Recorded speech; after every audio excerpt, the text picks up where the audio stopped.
Hello, good morning. My name is Michelle. Sa mga hindi nakakakilala sa akin, isa pa akong OFW. Dito pa ako ngayon sa Dubai. Short story lang guys. Dati pa akong OFW sa Hong Kong.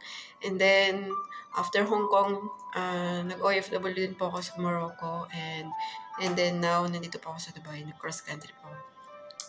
So yun, bilang isang OFW, syempre, sa mga kapwa ko OFW dyan na grabe yung sobrang, alam mo yun, nahihirapan na. Pero hindi pa pwedeng umuwi kasi unang-una, wala pang ipon, may mga anak pang pinapaaral or may mga pinapagawa pang bahay or may mga utang pang binabayaran. 'Di ba? Kasi yung tipong gustong-gusto mo na umuwi pero hindi pa pwede kasi kailangan mo pang magtrabaho. Kailangan mo pang kumayod. Tama. Tama ba? So, yung tipong titiisin mo na lang kahit na pagod ka na, pagod, puyat, gutom, nararanasan natin yan bilang isang OFW. Sino ba namang hindi makakaranas niyan? Swerte mo naman, di ba? So, pero matiisin kasi tayong mga Pilipino, kaya titiis natin hanggat kaya natin. At talagang kinakaya natin. Tama ba? So, yun. Happy Mother's Day to all OFW, lalong-lalo na sa mga mothers na talagang kumakayod para sa mga anak, para sa pamilya na naiwan sa Pilipinas, para may pampadala, 'di ba? Kumakayod para sumahod at ipadala sa Pilipinas, tama? Pero guys, mayroon din po akong tips sa inyo na yes, priority natin yung family natin, pero dapat magtira din tayo para sa sarili natin, tama? Mag-iwan ka rin ng para sa sarili mo. Kumbaga, nagtatrabaho ka dyan sa ibang bansa, sahudan mo din yung sarili mo. Hindi lahat ng sahod mo is nasa kanila, nasa pamilya natin, nasa Pilipinas. Isa hindi naman inaasahan or hindi naman natin pinapanalangin na mangyari.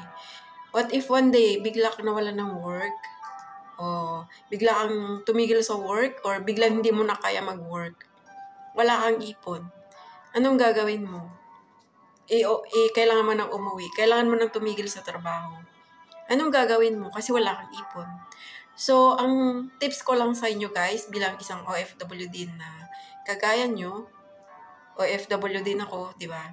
So, ito yung isa sa mga natutunan ko talaga na naging OFW ako sa Hong Kong, sa Morocco, and nandito sa Dubai. Yung pinaka-mistakes na nagawa ko in my past, dapat matutunan nyo din yun. Na yung tipong hindi lahat ng sahod mo ipapadala mo sa kanila. Dapat magtira ka din para sa sarili mo. Mag-ipon ka para sa sarili mo, para pag-uwi mo, meron kang mapagkukunan. If in case na magkasakit ka, titigil ka sa trabaho, okay lang. Hindi ka mag-worry na paano na ako, saan ako kukuha ng panggastos ko, saan ako kukuha ng pang-allowance ng anak ko. Kasi meron kang ipon, meron kang naitatabi buwan-buwan. Tama? So, kailangan talaga na i-disiplina natin yung sarili natin na kung hanggat maaari, maging kuripot ka. Yun yung pinakaunang tips sa sarili na para makapag-ipon ka talaga is maging kuripot ka talaga. 'Di ba? Hindi lahat ng gusto ng pamilya mo ibibigay mo, gusto ng anak mo, luho ng anak mo ibibigay mo. Dapat mag-isip ka na para din sa sarili mo, para may ipon ka pag uwi mo, may pagkukunan ka. If ever natitigil ka sa work, or mawalan ka ng work, or bigla kang magkasakit, hindi naman natin sa pinapanalangin natin yan, pero nangyayari talaga yan guys. So, mas maganda na yung prepared ka. Prepared tayo. Tama?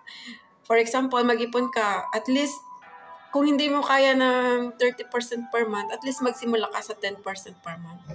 At least buwan-buwan sa sahod mo, meron kang 10% na naitatabi. Kung kaya mo ng 20% o 30%, mas maganda. Kung mas kaya mo ng 50% sa buong sahod mo, 50% yung iipunin mo, and 50% yung pagagastos ng family mo, mas mabuti. Tama? So, disiplina na lang guys sa sarili para makapag-ipon ka talaga. And pag-aralan mo din kung paano ang sistema, ano ang mas magandang gawin para makapag-ipon ka talaga and makapag-prepare ka sa hinaharap na hindi ka mag-worry if ever nawawalan ka ng work, 'di ba? So, yun yung pinaka-tips ko is Pag-aralan mo kung paano ka makapag-ipon and kung budgetin mo yung pera mo na magtira ka din para sa sarili mo. Kumbaga, sa buong sahod mo, mayroon kang isasahod sa sarili mo.